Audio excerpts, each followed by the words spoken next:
Assalamualaikum warahmatullahi wabarakatuh. Saya Adi Fadilah. Saya Sri Intani Rizky Siregar. Kami dari kelompok 3 mata kuliah Pendidikan Anak Berkebutuhan Khusus akan mempresentasikan hasil proyek kami. Sebelumnya kami akan menjelaskan, memaparkan hasil temuan ataupun hasil penelitian kami. Sebelumnya untuk identitas sekolah, yaitu kami melakukan penelitian di sekolah SLBB Karya Murni yang beralamat di Jalan HM Joni, Medan. Ini adalah sekolah luar biasa yang klasifikasi dari anak tunarungu. Baik, setelah identitas dari narasumber yang kami wawancarai, yaitu wali kelas 5 SD dari SLBB, yaitu Ibu Sofiani Praninangin, usianya 42 tahun, pendidikan sarjana S1, pendidikan luar biasa di tahun 1999. Ibu Sofiani lama mengajar dari Juli 1999 sampai dengan sekarang.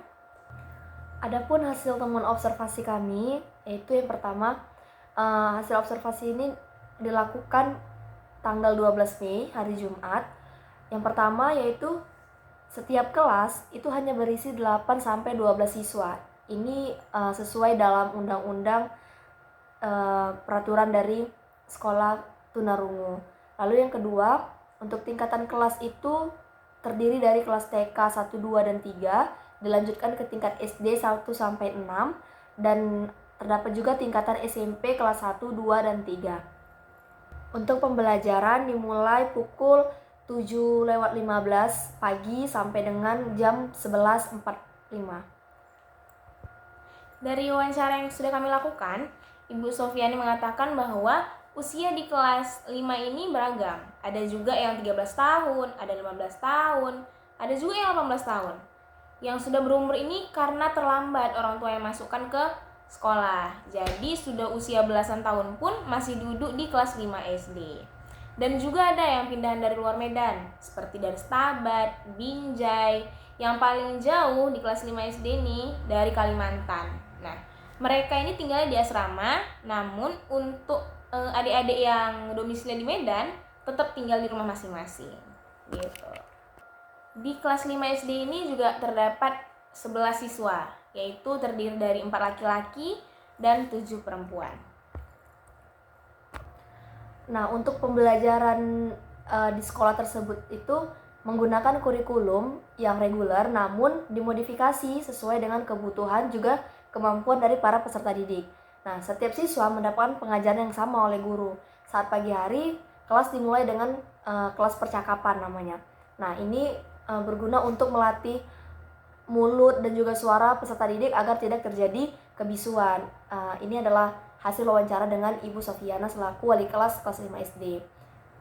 Setiap pagi sebelum masuk ke materi belajar, kita latih dulu mereka dengan kelas percakapan ini kurang lebih 2 jam 45 menit.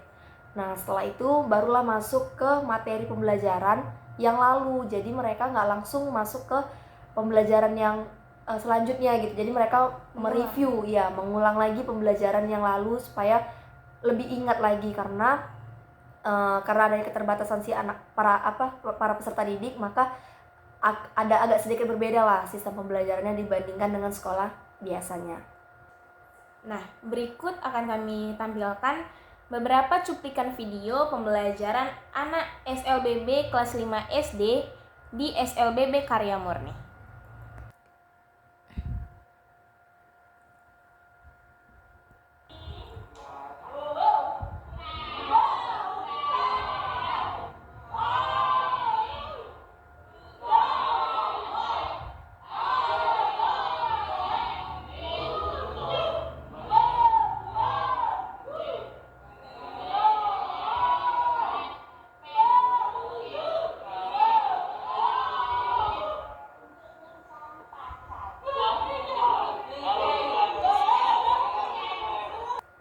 Nah, di SLBB Karya Murni, pembelajarannya itu dikedepankan artikulasi sebenarnya.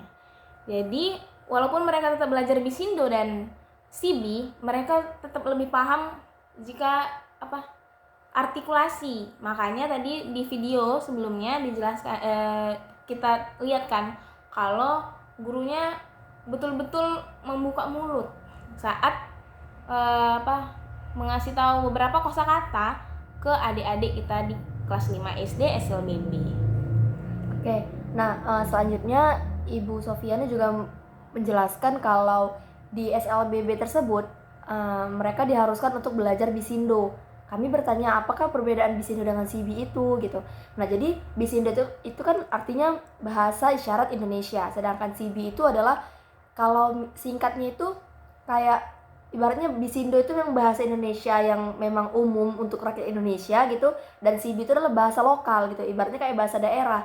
Jadi kalau CB ini ya berbeda daerah, berbeda juga cara isyaratnya gitu kan. Benar. Nah jadi makanya untuk para anak-anak tunarungu maupun tunawicara itu lebih ditekankan untuk harus bisa belajar Bisindo, karena kalau Bisindo ini kemana mereka ketemu, misalnya nih dari Jakarta, dari Kalimantan, dari Medan gitu, ketemu di satu tempat dan mereka tuh menggunakan Bisindo, maka bisa ngerti. Tapi kalau CB belum tentu sama untuk misalnya makan gitu kan, misalnya bisa jadi yang di Jakarta tuh bilang makan tuh seperti ini, bisa jadi yang di Medan tuh makan seperti ini. Nah itu mereka punya ciri khasnya masing-masing lah kalau CB ini gitu. Bahasa mereka sehari-hari itulah dimaksud CB. Ya. Cuman mereka yang paham. Ya benar. Nah biasanya sih kalau untuk bahasa isyarat ini itu tidak ada pengajaran khusus. Ini adalah otodidak ya Intan. Ya, nah benar. Jadi mereka itu kayak nggak ada di kurikulum gitu untuk praktek bahasa isyarat, itu nggak ada. Jadi memang murni ya karena kebiasaan, memang udah jadi apa ya, ya jadi kebiasaan lah mereka gitu. Itu yang masuk CB ya. Jadi untuk bahasa isyarat sendiri ini pun memang nggak ada pembelajaran khusus gitu. Nah kita pun yang normal, kata ibu itu juga, kita tuh nggak ada belajar yang gimana-gimana, nggak ada kelas untuk bahasa isyarat tuh nggak ada, tapi kita lebih sering latihan aja itu. Jadi kelas mereka penambahan kosakata yang lebih dipentingkan gitu. Nah selanjutnya kita tanya lagi ke Ibu Sofiana, kendala apa yang menjadi apakah ada kendala saat Ibu ini mengajar di SLBB? Ternyata Ibu menjawab, sejauh ini kendala saya hanya sabaran aja sih gitu, sambil ketawa ibunya. Seperti yang kita lihat tadi, memang benar-benar mungkin ada beberapa anak yang asik sendiri gitu.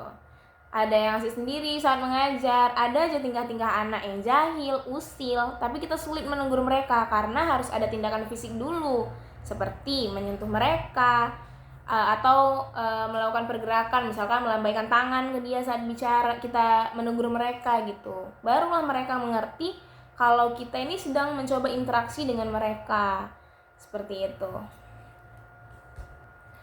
Nah kami juga bertanya gitu kan, apakah ada kendala dari segi media mungkin gitu. Nah jadi menurut hasil wawancara kami, Ibu Sofiana mengatakan kalau untuk sarana dan prasarana di sini tuh ya sangat lengkap dan memang bisa digunakan gitu. Nah jadi guru-guru di SLBB itu pun bisa maksimal dan optimal dalam memberikan pembelajaran. Terdapat alat peraga, ada media-media cetak, terus juga ada ruangan-ruangan khusus kayak seperti ruangan audiovisual, terus juga ada ruangan artikulasi, kayak ruangan percakapan khusus, ada juga ruang tata boga, ruang seni, tata rias, ada prakarya. Jadi mereka memang bukan sekedar datang ke sekolah itu bukan hanya mendapatkan pembelajaran, tapi juga diajarkanlah yang umum-umumnya seperti sekolah biasanya gitu. Ada prakarya, ada olahraga, pokoknya lengkap kalau untuk sarana dan prasarananya. Jadi ya tidak ada hambatan untuk proses pembelajaran. Nah juga beberapa pertanyaan lagi, yaitu masalah apa yang terjadi dalam sistem pembelajaran di SLBB gitu. Nah kalau ini masalahnya dalam kelas ini maupun kelas lain, ada beberapa siswa yang memiliki tunaganda. Nah seperti salah satunya adik yang bernama A, selain tunarungu dia juga penyandang autis. Lalu si T dan M dia juga penyandang tunagrahita. Nah yang seperti ini yang seringkali menjadi masalah juga buat guru-guru dan saya, kata Bu Sofiani, dan yang lain tentunya, karena dalam kesehariannya nanti siswa yang penyandang tunaganda ini bakal ketinggalan beberapa pelajaran dengan teman-teman yang hanya penyandang tunarungu. Kalau si T dan M agak lambat menerima materi, sedangkan si A sulit konsentrasi dan sulit fokus. Nah, karena anak autis ini kan punya dunia dia sendiri, jadi ya gitulah, kurang lebih harus berulang kali ditegur dan diperhatikan. Makanya saya dudukkan dia di sebelah saya supaya mudah saya menegurnya, kata Bu Sophia. Itu untuk si A gitu. Nah, itulah tadi mungkin beberapa kendala masalah ya dalam sistem pembelajaran dari Bu Sofiana di kelas 5 SD. Nah, jadi dengan ada permasalahan yang ada itu, maka kami selaku peneliti dan juga Ibu Sofiana, narasumber gitu, yang kami udah berdiskusi untuk membuat program dalam mengatasi dan menyelesaikan masalah itu. Jadi ada pun program yang akan dirancang yaitu akan membuat PPI, program pembelajaran individual, khusus untuk siswa-siswa yang mungkin harus lebih intens dalam menerima pembelajaran. Nah, semoga sih harapannya kalau PPI ini bisa membantu si anak-anak itu tadi, adik-adik itu tadi bisa lebih menyesuaikan dirinya dengan pembelajarannya gitu. Kalau dia dari kelas tadi kan jadi apa ya, fokus guru ini kan lebih ke yang anak-anak yang memang hanya tunarungu aja gitu. Nah, berbicara mengenai program, jadi sebenarnya kita harus terlebih dahulu mengasesmen siswa tersebut di mana kebutuhannya gitu. Nah, jadi kebetulan karena memang di sekolah ini juga belum menerapkan PPI tadi. Nah, jadi ini kan masih rencana dari sekolah gitu kan yang kami diskusikan. Mungkin untuk skema programnya itu si setiap guru kelas itu kan memegang 8-12 siswa gitu. Jadi kan guru ini pasti tentunya bisa mengevaluasi untuk para peserta didiknya, mana yang memang tertinggal, mana yang memang bisa mengikuti pembelajaran dengan baik gitu. Nah, seperti tadi kan masalahnya ada beberapa siswa itu yang memang memiliki ketunagandaan gitu kan. Ada yang tunarungu sekaligus autis, ada yang tunarungu sekaligus tunagrahita. Nah, yang seperti inilah yang menjadi perlu diperhatikan lebih gitu kan oleh guru. Nah, kata Ibu Sofiana juga memang anak-anak yang memiliki tunaganda ini memang harus lebih intensif dalam pembelajaran gitu kan. Artinya ya inilah PPI ini tadi dipergunakan untuk itu. Jadi untuk contohnya untuk tunagrahita mungkin bisa di asesmen, bisa diidentifikasi dulu kebutuhan mereka tuh di mana gitu. Misalnya mungkin tuh anak tunagrahita di bagian kognitif. Nah, maka pihak sekolah akan membuat suatu program yang berkaitan dengan kognitif untuk si anak tadi gitu. Jadi di sini tuh sistemnya ya satu guru, satu siswa untuk menangani lebih intensif. Nah, jadi untuk bina diri tadi tuh bisa melakukan kegiatan-kegiatan yang berhubungan lah dengan kegiatan sehari-hari. Misalnya seperti merawat diri sendiri, mengurus, terus juga bagaimana keterampilan komunikasi, penggunaan manajemen waktu gitu kan. Ini lebih hal-hal yang bersifat keseharian aja sih sifatnya gitu. Nah, inilah bina diri yang memang benar-benar harus dilatih untuk pengembangan diri si anak tadi. Diharapkan anak-anak tadi bisa hidup dengan mandiri. Tujuannya untuk mengembangkan atau mengaktualisasikan kemampuan anak tunagrahita. Kalau tadi dia penyandang 2 kan, tunarungu dan tunagrahita. Baik fisik, intelektualnya, sosialnya, juga emosi, agar anak tadi mampu melakukan keterampilan hidup sehari-hari di masyarakat tanpa banyak bantuan orang lain. Ruang lingkup pengembangan diri juga beberapa hal yang dipentingkan, yaitu merawat diri seperti makan, minum, membersihkan badan, berpakaian, berhias, lalu menghindari dari dan mengendalikan bahaya, berkomunikasi, memahami pesan, menjawab pertanyaan, bersosialisasi, keterampilan berinteraksi, bermain, partisipasi dalam kelompok gitu. Selanjutnya juga pengembangan diri dan gerak, yaitu suatu usaha yang berupa latihan yang bertujuan untuk mengubah, memperbaiki, dan membentuk pola gerak yang mendekati pola gerak wajar. Ini juga tujuannya untuk memberikan bekal dan kemampuan gerak yang dapat mengantarkan anak tunagrahita untuk mengadakan partisipasi, berkomunikasi, dan bersosialisasi dengan lingkungannya secara wajar. Lalu ruang lingkup pengembangan diri dan geraknya, mungkin melatih ototnya, memperbaiki gerak pada persendian, memperbaiki koordinasi gerak tubuh, mengembangkan gerak melalui terapi, bermain, fisik, psikis, okupasi, dan lain-lain. Nah, melakukan gerak sesuai dengan fungsinya, melakukan gerak serasi, wajar, optimal, rasa percaya diri, keberanian, dan beraktivitas. Nah, lalu ada namanya bina komunikasi dari PP ini, ya, dan interaksi sosial.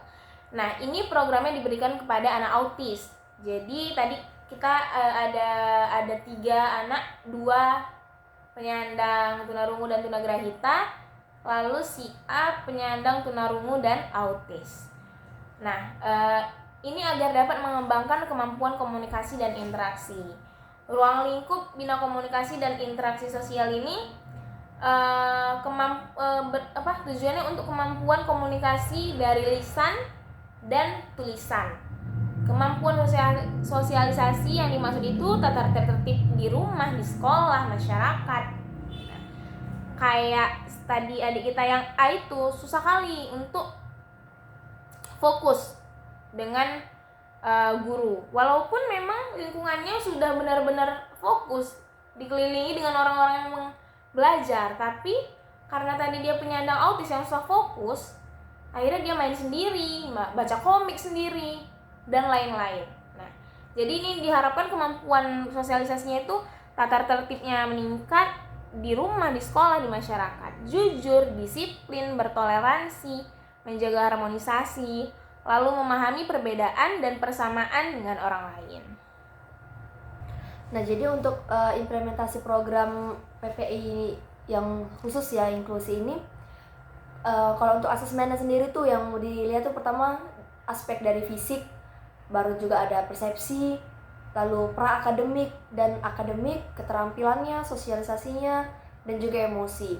Nah, kalau untuk program dan materinya sendiri ini ya analisis tugas, lalu juga materinya itu tidak terfokus pada satu materi aja, jadi bisa mengambil dari materi lain yang sesuai dengan kebutuhan si anak tadi gitu. Nah, kalau untuk tenaga pelaksana nih, tenaga pendidikan yang memiliki keahlian dalam mengembangkan salah satu program khusus ataupun lebih, jadi memang benar-benar yang punya potensi lah di bidang itu. Kalau untuk strategi dan pendekatan pelaksanaan program khusus ini ya secara individual tentunya, terpadu dan kontekstual. Kalau untuk pendekatan saintifiknya itu si guru tentunya harus bisa mengamati, menanya, mencoba, mengeksplor, mengasosiasi dan juga mengkomunikasikan agar lebih terlatih si anak tadi. Nah ini paling penting teman-teman. Kalau untuk tempat pelaksanaannya itu ternyata bukan hanya dilakukan di sekolah gitu kan. Jadi kalau di sekolah ini kan hanya berapa jam lah gitu ya, lebih banyak si anak itu di rumah dan di lingkungan masyarakatnya. Nah tentu ini juga harus berkolaborasi dengan orang tua dan lingkungan setempat tentunya. Nah, kalau untuk evaluasi pelaksanaan program khusus ini, jadi akan dilakukan pada proses dan akhir pembelajaran melalui observasi, wawancara, praktek, dan portofolio. Nah, ini yang paling penting, evaluasi. Jadi kita tahu tuh gimana tuh kayak peningkatannya atau penurunannya dari hasil PPI ini gitu. Nah, untuk penilaian otentiknya, ini adalah bagaimana sikapnya, pengetahuannya, keterampilan, dan tentunya ya situasi nyata dia selama belajar dari program PPI. Ya. Jadi walaupun tadi cerita anak SLBB, mereka tetap ada praktek ujian. Bahkan kemarin saat kita kesana seminggu sebelum itu mereka ujian teman-teman, ngeliat ujian tentang komputer juga, sama seperti sekolah lainnya. Iya, benar. Seperti itu. Karena mereka menulis dan membaca itu paham, tapi perlu pengulangan pembelajaran lagi ya, gitu kan deh. Iya. Oke. Nah, mungkin itulah yang bisa kami paparkan mengenai program laporan dari mulai riset, rekayasa ide, dan proyek kami dari penelitian kami di anak-anak tunarungu SLBB Karya Murni. Ya, semoga bisa bermanfaat dan dapat dimengerti oleh ibu dosen pengampu yaitu Ibu Yeni, dan semoga ini bisa bermanfaat untuk teman-teman yang mendengarkan dan tentunya juga bermanfaat untuk kami berdua. Amin. Mungkin itu saja, sekian dari kami. Mohon maaf apabila dalam penyampaian terdapat kesalahan. Kami akhiri. Wassalamualaikum warahmatullahi wabarakatuh.